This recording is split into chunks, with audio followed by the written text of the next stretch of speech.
우리가 인생을 살아가다 보면 사람마다 자기 자신을 힘들게 하는 것이 무엇인가를 발견할 때가 있습니다. 인생을 살아가면서 여러 가지 어려움들이 있지만 그러나 그들 중에서 자기 자신을 진짜 힘들게 하는 것, 그것이 있다라는 것을 우리는 때로는 발견하게 되어집니다. 저에게도 물론 있습니다. 제 인생에 가장 큰 어려움이 되어지는 것은 뭐냐면 나 자신입니다. 내가 인생을 살아가면서 참 이게 어렵다라고 생각되어지는 것이 있는데 그것 중에 하나, 어떻게 보면 가장 클 수도 있는 것 중에 하나가 뭐냐면 나 자신이다 라는 것을 그렇게 느낄 때가 있어요. 나 자신이 내 인생 가운데 참 어려움이 되어진다 라는 것을 느낄 때가 있습니다. 나를 어렵게 하는 나, 그 안에 오늘 제가 다루려고 하는 완벽주의가 담겨져 있어서 때로는 어렵다라는 것입니다. 제가 완벽주의자는 아니지만 그러나 제 안에 완벽을 추구하는 그런 것들이 제 안에 있어서 완벽주의적인 성향이 제 안에 있다 보니까 알게 모르게 제 안에 저를 힘들게 하는 또 다른 나가 내 안에 있다는 것을 그렇게 발견하게 되어집니다. 여러분, 완벽주의가 뭔가요? 완벽주의. 모든 일을 완벽하게 처리하자는 주의입니다. 좋은 건가요? 나쁜 건가요? 네, 좋죠. 사실 제가 못 들었는데. 사실 좋은 면이 있습니다. 모든 일을 완벽하게 잘 처리하는 거 굉장히 좋은 것이죠. 열심히 철저히 일을 잘 처리해서 아마 일의 성취도를 굉장히 높일 것입니다. 완벽주의의 굉장히 긍정적인 면이라고 할 수 있어요. 그러나 오늘 우리가 이야기하려는 완벽주의는 이런 완벽주의가 아닙니다. 부정적인 완벽주의를 이야기를 하려고 하는 거예요. 여러분, 우리는 완벽하게 모든 일을 처리하고 싶어 합니다. 그런데 우리가 모든 일을 완벽하게 처리할 능력이 우리들 가운데 있나요? 없어요. 우리는 모든 일을 완벽하게 처리할 능력이 없습니다. 그런데 우리는 모든 일을 완벽하게 처리하고 싶어 해요. 그 갭이 있습니다. 그 갭 때문에 우리는 굉장히 어려워요. 때로는 우리가 완벽하게 일을 처리했다라고 생각하게 되어질 때 부정적인 의미에서의 완벽주의, 오늘 우리가 다루려고 하는 완벽주의는 뭐냐면 내가 일을 완벽하게 처리했어 그렇게 생각하는 순간 더 높은 차원의 어떤 기준점을 제시하는 완벽주의, 그런 완벽주의가 우리들 가운데 있다라는 것이죠. 지금 성취한 것보다 어떤 때는 일을 완벽하게 처리했다라고 생각하는데 그것을 확인하는 순간 더 높은 기준을 요구하는 완벽주의. 그래서 결국은 그것을 통해서 성취감을 느끼기보다 만족하기보다 항상 부족함만을 보게 되어지는 그 완벽주의. 그래서 더 나아가서는 항상 부족하니까 왜 나는 이걸 완벽하게 처리하지 못할까? 그것 때문에 결국은 나를 질책해야 되는 그 완벽주의. 그런 완벽주의가 우리 안에 때로는 있다라는 것이죠. 결국 완벽주의 안에서는 자기 자신을 그리고 자기 인생을 사랑하는 것이 결코 쉽지 않은 그런 인생을 살아갈 수밖에 없다라는 것이죠. 그렇게 자기 자신을 가장 힘들게 하는 것이 내 안에 있을 수 있다라는 것이죠. 또 다른 나로, 완벽주의적인 나로 내 안에 나가 존재해서 나를 굉장히 힘들게 한다는 것이죠. 영락교회와 주님의 교회를 담임하셨던 이명수 목사님이 그분은 구원을 이렇게 이야기를 하셨어요. 주님 안에서 자신과 화해하고 참 자기가 되어가는 것. 어떻게 보면 우리에게 좀 생소한 구원 이론인데 주님 안에서 자신과 화해하고 참 자기가 되어지는 것, 그것이 구원이다 라고 그분은 그렇게 이야기를 했어요. 물론 이분의 구원에 대한 이야기가 우리가 이해하는 모든 구원을 다 담고 있지 않지만 그러나 한 인간으로서 존재하는 우리에게 구원이 무엇인가, 어떻게 보면 구원이 굉장히 중요한 면을 우리들 가운데 제공해 주고 있다는 것이죠. 주님 안에서, 이걸 잘 기억하셔야 돼요. 주님 안에서입니다. 요즘 세상이 그것을 되게 강조하잖아요. 너의 인생을 살아. 너는 너가 돼야 돼. 그런 이야기를 하는 게 아니고 주님 안에서 자신과 화해하고 참 자기가 되어지는 것, 그것이 구원이다 이제 그분은 그렇게 이야기를 했어요. 오늘 우리들이 나누고자 하는 완벽주의와 연관해서 그걸 한번 이해해 본다면 제가 한번 이렇게 질문을 해볼게요. 완벽주의자는 자기를 사랑하기가 굉장히 어렵습니다. 그런데 자기를 사랑하지 않는 나에게 영원한 구원이 주어졌어요. 행복한가요? 불행한가요? 그건 행복하다고 할 수 없죠. 내가 나를 사랑하지도 못하는데 그 사랑하지 못하는 존재를 가지고 영원히 살아야 돼요. 그걸 구원이라고 이야기하기는 어렵겠죠. 그것을 천국이라고 이야기하기는 어렵겠죠. 그런데 나를 사랑할 수 없는 또 다른 나로 내 안에 완벽주의가 있어서 결국은 그 구원의 문제를 올바로 우리 안에 담아내지 못하는 그런 모습들이 우리들 가운데 있다는 것이죠. 여러분, 완벽주의는 어디에서 비롯되어질까요? 우리 안에 있는 완벽주의. 제가 세 가지를 이야기할 텐데 잘 한번 들어보시기 바랍니다. 긍정적인 의미에서 완벽주의는 우리가 하나님의 형상으로 창조되었다라는 것을 보여주는 흔적입니다. 하나님께서 인간을 만드셨을 때 인간은 완벽한 모습으로 만들어졌습니다. 그것이 하나님이 처음 인간을 만든 모습이에요. 그런데 그 모습이 깨어졌습니다. 왜 깨어졌죠? 죄 때문에 깨어졌어요. 하나님을 의존하지 않고 내 스스로 살아갈 수 있습니다. 내 스스로도 완벽할 수 있습니다. 라고 이야기함을 통해서 결국은 그 완벽함이 깨어지게 되어졌어요. 그러함에도 불구하고 우리는 여전히 그 흔적을 가지고 있어요. 여러분, 도자기가 하나 있다라고 한번 가정해 보십시오. 그게 완벽합니다. 그런데 그게 떨어져서 깨졌어요. 그렇다고 해서 도자기 모양이 싹 사라져 버리나요? 그렇지는 않습니다. 여전히 갖고 있죠. 그러나 그릇으로서의 그 기능을 다할 수는 없죠. 우리가 하나님의 형상을 닮아서 완벽하게 만들어졌는데 그것이 깨어지고 말았어요. 그러함에도 불구하고 여전히 우리는 완벽함을 향한 갈망이 있어요. 왜 그러냐면 하나님의 형상에 따라서 우리가 만들어졌기 때문에 그래요. 긍정적인 의미에서 본다면 그 완벽주의는 하나님의 형상으로 만들어진 우리의 모습을, 흔적을 나타내는 것이다. 그렇게 이야기를 할 수가 있습니다. 그런 부정적인 의미에서 완벽주의는 무엇을 나타내는가? 사단의 가장 강력한 유혹을 보여주고 있는 것입니다. 저는 이게 굉장히 중요하다고 생각하는데 사단의 가장 강력한 유혹이 어디 있느냐? 저는 완벽주의에 있다. 이렇게 생각할 수 있다라고 말씀드리고 싶어요. 여러분, 첫 번째 인간 아담은 하나님의 형상을 닮아서 완벽하게 창조되어졌습니다. 거의 하나님과 같은 존재예요. 하나님과 같은 모습으로 창조가 되어졌어요. 그래서 그냥 하나님이 창조하신 동물을 딱 보자마자 직관적으로 그 동물의 이름을 지어내어 놓을 수 있는 그런 지혜와 능력이 그에게 있었어요. 단 한 가지 구분되어지는 것이 있었습니다. 하나님과 구분되어지는 게 그게 뭘까요? 하나님은 창조주이시고 아담은 피조물이라는 거예요. 그 하나만 구분되어져요. 그 구분되어진 하나를 기억하기 위해서 하나님께서 에덴 동산에다가 나무 하나를 심어 놓으셨어요. 그 나무가 뭐죠? 선악과예요. 그 선악과를 보면서 나에게 창조주가 있다라는 것을 아담은 기억하는 것이에요. 하나님의 말씀을 따라서 살아야 된다는 것을 선악과를 통해서 기억하는 것이죠. 그 한계가 있어요. 그런데 그 한계를 갖고 있는 아담에게 누가 찾아왔죠? 사단이 찾아왔습니다. 사단이 찾아와서 뭐라고 유혹을 했죠? 이렇게 이야기를 했습니다. 너 하나님과 거의 비슷해. 그런데 완전하게 하나님이 될 방법이 있어. 그게 뭐냐 하면 선악과를 따먹으면 돼. 선악과를 따먹으면 돼. 완벽하게 하나님이 될 수 있어. 사단의 유혹이 거기 있어요. 사단의 유혹이. 너도 하나님처럼 될 수 있어. 너도 하나님처럼 될 수 있어. 그 유혹에 넘어가서 결국은 아담이 죄를 범하게 되어졌고 그 죄가 지금도 여전히 우리들 가운데 흐르고 있어요. 너도 하나님이 되어질 수 있어. 하나님 없이도 너의 인생 네 뜻대로 살아갈 수 있어. 네가 하나님이 될 수 있어. 그것이 사단이 우리들 가운데 주는 가장 강력한 유혹이라는 것이죠. 그런 모습들이 우리들 가운데 있습니다.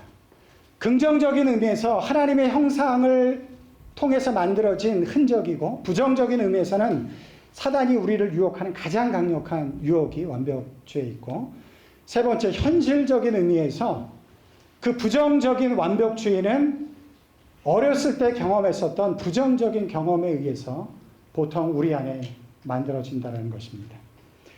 어떤 아이가 국어 과목을 항상 80점을 맞았어요. 그런데 이번 시험에서 90점을 맞았습니다. 이 아이가 얼마나 신이 날까요? 그래서 그 시험지를 들고 막 집으로 달려와요. 엄마, 나 국어 90점 맞았어. 이렇게 이제 달려와요. 엄마도 기쁜 마음으로 아이를 받고 딱 이제 시험지를 들어봅니다. 그때 엄마는 직관적으로 맞춘 답을 보는 게 아니고 틀린 답을 보기 시작을 합니다. 이 한국 엄마들의 특징이죠. 직관적으로 그냥 틀린 문제를 보게 되어 있어요. 그래서 틀린 문제를 딱 보고 나서 아이에게 이렇게 이야기를 합니다. 아유, 이 맹추야. 이거 내가 지난번에 가르쳐 줬잖아. 왜 이걸 틀렸어? 이거 맞으면 100점인데. 아우, 이런 맹추 같은 이라고. 이렇게 이야기를 해요. 신났던 아이의 마음이 어떻게 될까요? 순식간에 사라져버려요. 그리고 나서 아이들이 느끼는 게 뭔지 아십니까? 수치심이에요. 수치심. 이 부분은 나중에 이제 제가 좀 다뤄보고 싶은데, 아이들이 어떤 기대에 만족하지 못하는 것을 지적받을 때 아이들은 그것을 표현하지 못하지만 그들 내면 안에 수치심을 느끼기 시작을 합니다. 사람을 무너뜨리는 가장 큰 것 중에 하나가 이제 수치심인데, 수치심이 들기 시작을 해요. 그러면 90점으로도 엄마를 만족시킬 수 없다라는 것을 깨닫게 된 이 아이는 두 가지 반응으로 나타날 수가 있습니다. 하나는 뭐냐면 국어 과목을 싫어하는 거예요. 이제 국어는 더 이상 공부하지 않아요. 왜 그러면 나에게 수치심이 되어져 있기 때문에. 아니면 엄마를 만족시키기 위해서 완벽함을 추구하는 아이가 되어집니다. 그래서 100점을 받으려고 굉장히 노력을 하죠. 왜 그러냐? 엄마를 만족시켜야 되니까. 엄마니까. 엄마가 기뻐하는 일을 해야 되니까. 자녀로서. 그 아이가 드디어 열심히 공부해서 100점을 맞았습니다. 엄마가 이야기합니다. 거 봐라. 이렇게 열심히 하면 국어 100점 맞잖아. 이제는 열심히 해서 영어도 100점 맞아야 돼. 이렇게 이야기를 해요. 100점을 맞아도 엄마를 만족시킬 수 없다라는 것을 깨달은 이 아이는 더더욱 엄마를 만족시키기 위해서 열심히 공부합니다. 강박 증세를 가지고 공부를 하죠. 그렇게 하면서 완벽주의가 만들어진다라고 많은 학자들이 이야기를 하고 있어요. 자녀들을 좀 칭찬해 주시기 바랍니다. 자녀들을 좀 칭찬해 주세요. 한국은 굉장히 칭찬에 인색한 나라입니다. 굉장히 칭찬에 인색한 나라예요. 잘했음에도 불구하고 칭찬하지 않아요. 그런데 그것이 아이들에게 수치심을 만듭니다. 그것으로 인해서 이렇게 왜곡되어진 인간의 모습을 만들어 나갈 수밖에 없어요. 물론 무조건 칭찬하는 것이 좋으냐? 그것은 아니에요. 그러나 정당하게 얻어진 결과 그것이 크든 작든 그것을 가지고 아이들을 칭찬해 주시기 바랍니다. 물론 잘못했을 때는 정확하게 또 잘못을 지적을 해야 되죠. 그러나 그것에 우리는 익숙해요. 우리는 그렇게 자라났습니다. 저희 학교 다닐 때 수학 문제 선생님이 딱 들어오자마자 수학 문제 딱 써놓죠. 그 다음에 그날이 며칠인지 묻습니다. 10월 5일 그러면 그때부터 얘기를 해요. 5번, 15번, 25번, 35번 나와 풀어. 못 풀면 어떤 일이 벌어지죠? 저는 2단 옆차기까지 맞기도 했어요. 그렇게 자라났어요. 수학 문제 그거 못 푼다고 왜 2단 옆차기를 내가 맞아야 되는지. 그런데 그때 우리 안에 수치심이 생겨요. 우리는 그런 문화적인 환경 속에서 자라났어요. 아이들을 좀 칭찬해 주시기 바랍니다. 제가 이 설교를 준비하기 위해서 여러 가지 책을 봤는데 완벽주의와 작별을 고하다라는 기독교 서적이 있어요. 코넬리아 마크라는 분이 이런 상황에 대해서 이렇게 이야기를 했습니다. 이런 조건적 사랑을 받은 환경에서 자란 사람은 타인의 기대에 부응하고 부정적 평가를 피하기 위해 완벽을 추구하는 기질이 형성됩니다. 이들은 부모에게 사랑받기 위해 더 완벽하게 역할을 수행해야 하고 작은 실수로도 사랑을 이룰 수 있다고 믿게 됩니다. 그래서 완벽함을 추구하는 사람이 되어지죠. 이 아이가 자라서 이 문제를 해결하기 위해서 교회를 찾아왔습니다. 교회에 오면 이 문제가 다 해결되어질 수 있을까요? 아니, 교회를 찾아왔는데 이 문제가 해결이 안 될까요? 이 문제가 해결됩니다. 그러나 해결되어지지 않을 가능성도 있어요. 어떤 가능성이냐면 이런 거예요. 그분이 교회 안에서 이 문제를 해결해 보고 싶어서 매주일 예배를 열심히 참여합니다. 나름 잘한다고 열심히 참여했는데 어떤 분이 그분에게 찾아가서 이렇게 이야기를 해요. 은혜를 받으려면 수요 예배도 참석을 해야 돼. 은혜를 받을 수 있기 위해서 수요 예배를 참석해야 된다니까 주일 예배도 열심히 참석하고 이제는 수요 예배도 있는 힘을 다해서 열심히 참석합니다. 그런데 어떤 분이 지나가면서 이야기를 해요. 근데 왜 새벽 기도는 안 나오세요? 목장 모임은 언제나 참석하실래나? 이렇게 이야기를 해요. 모든 모임에 참석합니다. 모든 요구에 응답합니다. 그러나 안타깝게도 그것이 하나님의 은혜에 대한 감격스러운 반응이 아닌 이것을 해야만 하나님의 은혜를 받을 수 있다라는 교회의 또 다른 완벽주의, 율법주의에 빠질 가능성이 있다라는 것이에요.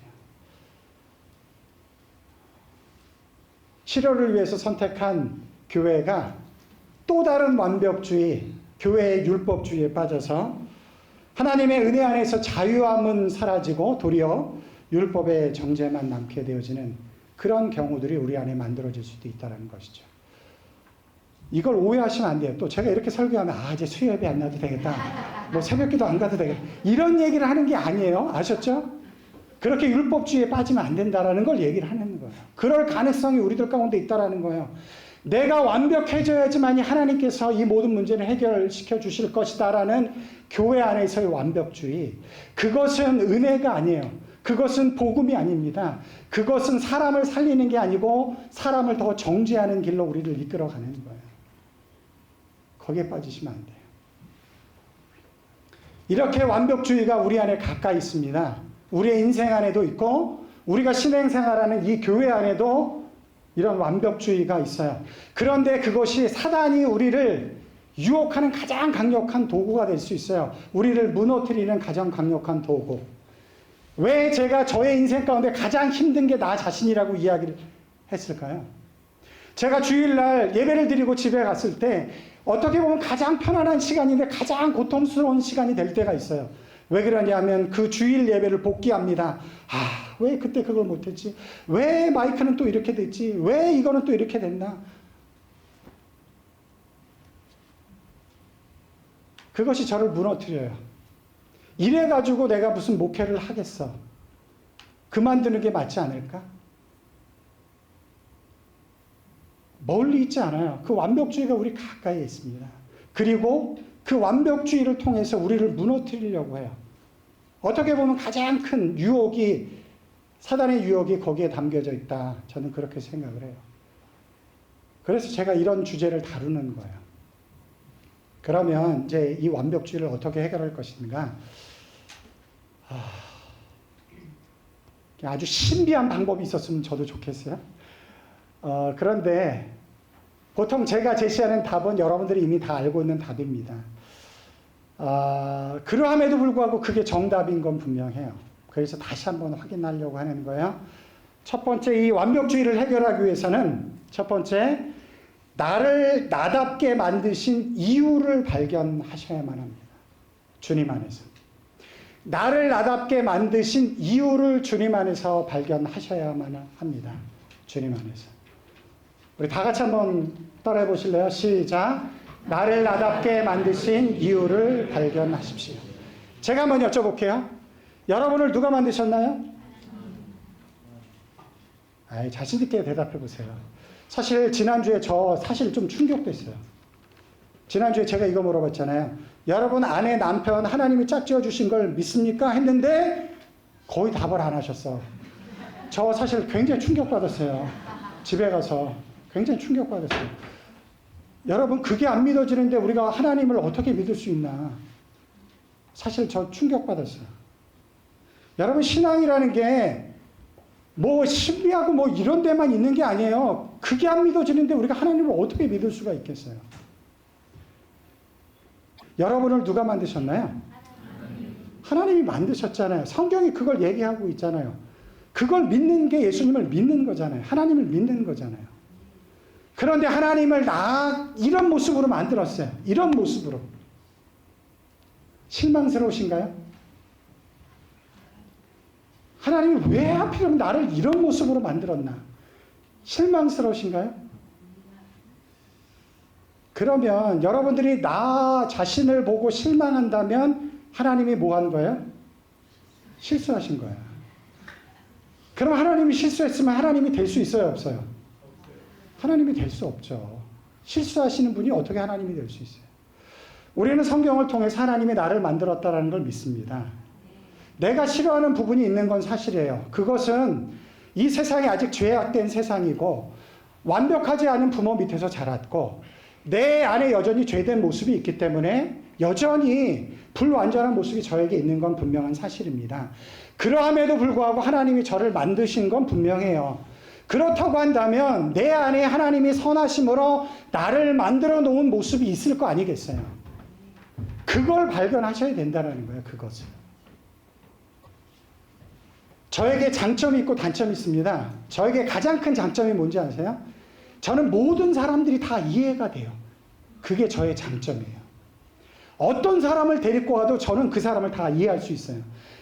모르겠어요. 저는 그냥 이해가 되어져요, 그 사람이.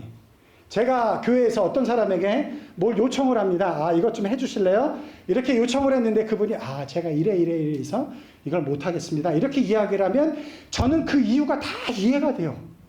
다 이해가 돼요. 그래서 더 이상 요청하지 않습니다. 그게 변명처럼 들릴 때도 있어요. 그런데 그 사람은 왜 이런 변명을 해야 될지 다 이해가 되어져요. 좋은 건가요? 나쁜 건가요? 여러분, 목회자로 얼마나 좋은 성품이에요. 성도가 이해가 안 되면 어떡하겠어요? 뭐 저런 김집사가 다 있어. 저런 이집사가 다 있어. 이러지 않겠어요? 근데 저는 이해가 되어져요. 왜 그렇게 하는지. 왜 그렇게 살아가는지. 이해가 되어져요. 그렇게 살아갈 수밖에 없는 인생의 굴곡들이 있었으니까 거기까지 왔다라는 걸 이해하게 되어져요. 그게 저의 장점이에요. 그런데 그것이 저의 가장 큰 단점입니다. 뭐냐면 강요하지 못해요. 훈련시키지 못해요. 때로는 그 이유를 넘어서는 어떤 강력함으로 이끌어 가야 되는데 저는 이해가 되어지니까 그거를 하기가 어려운 거예요. 하기가 어려워. 그것이 저를 얼마나 힘들게 하는지 아십니까? 목회자로. 굉장히 힘들어요. 왜 나는 이걸 못할까? 나는 왜 이걸 못할까? 근데 잘 안 돼. 아무리 노력하고 기도를 해도 잘 안 돼. 그런데 만약에 제가 목회를 하면서 왜 나는 이걸 못할까? 왜 나는 이걸 못할까? 이런 모습으로 목회를 하면 여러분들에게 좋은 메시지가 전달이 될까요? 그렇지 않아요. 물론 그 부분을 개발하고 더 좋은 모습으로 만들어 나가야 되는 건 사실이지만 저는 이렇게 받아들였습니다. 하나님이 나를 이런 모습으로 만들어 놓으셨어요. 물론 그것이 다 하나님의 역사는 아닐 수도 있지만 그러함에도 불구하고 나를 이렇게 만드셨다면 하나님이 만드신 목적이 있겠지. 모든 사람을 이해할 수 있는 능력, 그 얼마나 큰 것인가, 목회자로서. 더군다나 이민교회를 목회하는 목회자로서 그것이 얼마나 큰 하나님의 은혜인가. 그것을 알게 되어졌어요. 저는 여기 앉아 계신 모든 분들이 다 이해가 되었습니다. 그래서 저는 감사해요. 나를 나답게 만든 이유를 발견하십시오. 주님 안에서. 하나님이 여러분을 그렇게 만드셨어요. 그렇게 만드셨을 때는 그런 목적이 있어요. 그 안에 좋은 것이 있어요. 분명히 좋은 것이 있어요. 그것을 발견하시는 여러분들이 되시길 바랍니다. 시편 139편 말씀 우리 다 같이 한번 읽어보도록 하겠습니다. 시작.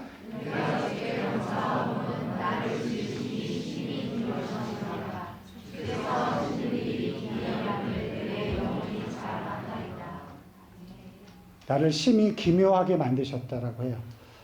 좀 믿으시기 바랍니다. 하나님의 말씀이에요. 그것을 여러분들이 찾을 수가 있어요. 나를 나답게 만드신 이유를 발견하시는 여러분들 되시기 바라고요. 두 번째, 내가 가진 것에 자족하십시오. 내가 가진 것에. 여러분, 완벽주의의 함정이 뭔지 아세요? 완벽주의의 배반. 내가 99%를 갖고 있어도 완벽주의는 그 갖지 못한 1%의 나의 모든 에너지를 쓰게 만들어요. 그래서 내 인생을 참 힘들게 만듭니다. 그게 완벽주의의 배반이에요. 완벽하게 99%를 성취했어요. 여러분, 잘한 건가요? 못한 건가요? 잘한 거죠. 99%면, 이런 세상에서 99%를 잘했으면, 완벽주의가 99%까지 나를 이끌고 갔어요. 그런데 99%를 성취한 그 순간 완벽주의가 저를 배반합니다. 뭘 보게 하는지 아세요? 없는 1%를 보게 해요. 그것이 얼마나 크다는 것을 나로 하여금 자꾸 속삭여요. 그래서 내가 그 1%를 못 이루어 나간 사람이다라는 것을 가지고 자꾸 저를 질책하고 정죄하게 만듭니다. 여러분들이 가지고 있는 것에 만족하시는 여러분들이 되시길 바랍니다. 하나님께서 여러분들에게 굉장히 많은 것을 주셨어요. 에베소서 1장 3절 말씀 다 같이 읽어볼게요. 시작. 찬송하리로다 하나님 곧 우리 주 예수 그리스도의 아버지께서 그리스도 안에서 하늘에 속한 모든 신령한 복을 우리에게 주시다. 하늘에 속한 모든 신령한 복을 우리에게 주신다. 그렇게 말씀하셨어요. 우리에게 하나님 필요한 거 다 주신다라고 주님께서 말씀하셨습니다. 나에게 주어진 것에 만족하십시오. 그 1%에 여러분의 인생을 묶어놓고 살지 마시기 바랍니다. 디모데전서 6장 6절에 이렇게 기록을 하고 있어요. 다 같이 읽어볼게요. 시작.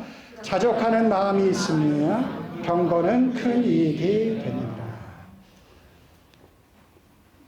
제가 대중매체에 대해서 요즘 이야기를 가끔씩 하는데, 여러분, 대중매체의 선전이 여러분들에게 주는 메시지는 뭔지 아세요? 당신은 지금 부족해. 당신은 지금 부족해. 그래서 이걸 사야 돼. 그래서 이걸 사야 돼. 선전을 만드는 사람들의 전략이 그거예요. 당신이 그것 가지고는 부족해. 그러니 이걸 사야 돼요. 우리는 끊임없이 내가 부족하다라는 것을 듣는 사회 속에서 살아가고 있어요. 제 이야기가 아니고요. 이거를 15년 동안 연구한 사람이 있어요. 그 사람이 써낸 책에 기록되어져 있어요. 우리는 끊임없이 너는 너 자신으로 부족해. 그 이야기를 듣는 세상 속에서 살고 있어요. 그것을 이겨낼 수 있는 방법이 뭐냐면 하나님이 나에게 풍성하게 주셨어. 그 믿음으로 살아가는 거예요. 아셨죠? 마지막 세 번째, 다 같이 한번 읽어보겠습니다. 저는 이게 가장 중요하다고 생각하는데 시작. 나의 부족함을 주님의 은혜로 채우십시오. 여러분, 인간은 부족할 수밖에 없습니다. 완벽할 수가 없어요. 그 완벽함 때문에 나를 정죄할 이유가 없고, 도리어 그 완벽하지 못한 것 때문에 우리가 누릴 수 있는 게 있어요. 그게 뭐냐면 하나님의 은혜예요. 하나님의 은혜입니다. 내가 부족하기 때문에 도리어 그것이 근거가 되어져서 하나님의 은혜를 누릴 수가 있는 거예요. 여러분, 완벽한 사람은, 내가 완벽하다라는 사람은 하나님의 은혜가 필요가 없습니다. 내가 완벽한데 왜 하나님의 은혜가 필요해요? 부족한 사람이 하나님의 은혜를 구하게 되어져 있는 거예요. 예수 그리스도의 십자가의 은혜가 필요한 사람들은 내가 부족하기 때문에 절망해서 그 은혜를 찾는 사람들이 십자가의 은혜를 갖게 되어지는 거예요. 오늘 우리가 읽은 디모데전서는 사도 바울의 이야기입니다. 사도 바울이 자기 자신을 이렇게 이야기를 하고 있어요. 나는 죄인 중에 괴수다. 여러분, 나는 죄인 중에 괴수다라고 자기 자신을 이야기하는 사도 바울이 어떤 삶을 살았는지 아세요? 율법을 지켜서 어떻게든지 완벽하게 살려고 했었던 사도 바울, 율법을 지켜서 한 점이라도 흐트러지지 않게 해서 완벽하게 살려고 했었던 사도 바울, 그 완벽함을 추구하는 사도 바울이 만들어낸 결과가 뭔가요? 결국은 사람을 죽이고 정죄하는 것이었어요. 그렇게 사도 바울은 죄인의 괴수가 됐습니다. 그런데 그가 예수 그리스도의 은혜를 알게 되어졌어요. 그리고 나서 내가 죄인의 괴수였지만 이제는 그런 사람이 아니다. 이제는 어떤 사람이 됐냐면 모든 구원받는 자들에게 본이 되는 사람이 되었다. 모든 구원받는 사람들의 본이 되는 사람이 되어졌다. 사도 바울이 그렇게 이야기를 하고 있어요. 여전히 사도 바울은 부족할 수 있어요. 여전히 불완전할 수 있습니다. 그러나 그 불완전함을 뭐로 채웠어요? 완벽주의로 채운 게 아니고 하나님의 은혜로 채웠어요. 하나님의 은혜로. 그의 인생이 바뀌었습니다.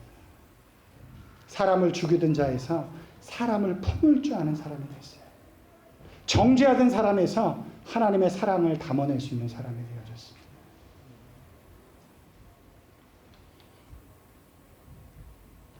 혹시 일본에 갔다 오신 분들 아실런지 모르겠는데 일본에 가면 킨주키라는 도자기가 있다라고 해요. 바로 이런 도자기입니다. 킨주키는 깨어진 도자기를 다시 이렇게 복원시키는 기술이라고 해요. 깨어진 도자기를 금으로 다시 이렇게 이제 복원을 해서 이런 도자기를 만드는 것입니다. 제가 질문을 해볼게요. 깨지기 전에 도자기가 더 값어치가 있을까요? 아니면 긴즈키라는 복원 작업을 통해서 만들어 놓은 이 도자기가 더 값어치가 있을까요? 아, 이렇게 센스가 없으세요. 제가 이걸 왜 물어보겠습니까? 어떤 게 더 값어치가 있을까요?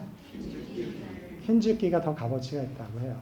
모든 건 다 그런 건 아니겠지만 깨어진 그릇을 금으로 다시 이렇게 만들어서 이렇게 금이라는 도구를 사용한 것도 값을 상승시키는 요인이기도 하지만 또 다른 중요한 요인은 뭐냐면 그렇게 만들어 놓은 예술적 가치가 굉장히 높다라고 해요.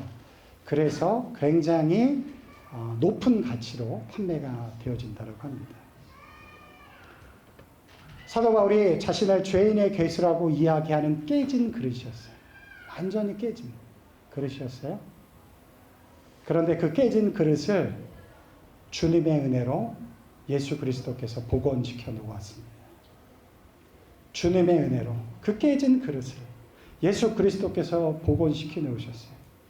그래서 사도 바울은 깨지기 전보다 더 가치 있는 존재가 되어졌어요.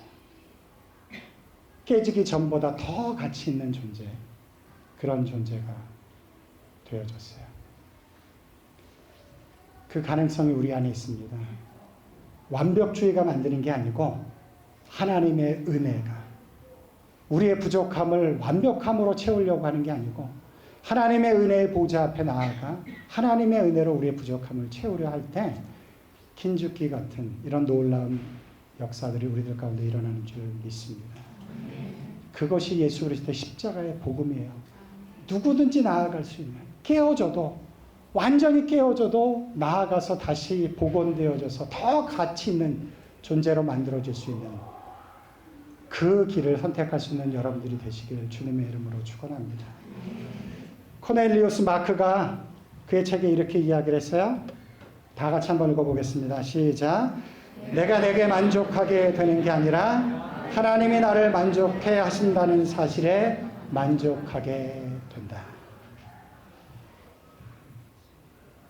이 의미가 무엇인지 깨달아서 주님께서 나를 만족하심으로 그 은혜 안에서 참 풍성한 삶을 누리는 여러분들 되시길 주님의 이름으로 축원합니다. 기도하겠습니다. 사랑하시는 아버지 하나님, 우리가 이 땅의 삶을 살아가면서 깨어진 그릇처럼 이 땅에서 우리의 존재가 그런 모습으로 살아갈 때가 참 많습니다. 그때 우리가 그것을 회복하기 위해서 완벽주의를 선택해서 우리를 회복하려고 하지만 더 많은 정죄와 더 많은 수치심이 우리들 가운데 들어옵니다. 고치기보다는 더 많이 깨어지는 모습들이 우리들 가운데 있습니다.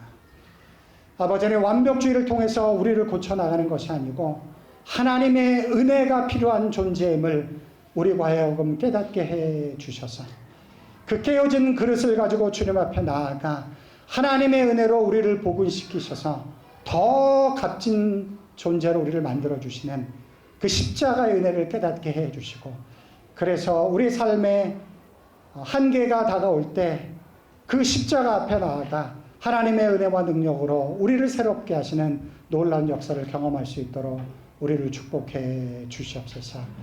그래서 우리의 삶이 풍성해지게 하시고 깨어졌던 모습이지만 그러나 복원되어진 모습으로 예수 그리스도의 은혜로 복원되어진 모습으로 더 값진 인생을 살아갈 수 있도록 우리를 축복해 주시옵소서.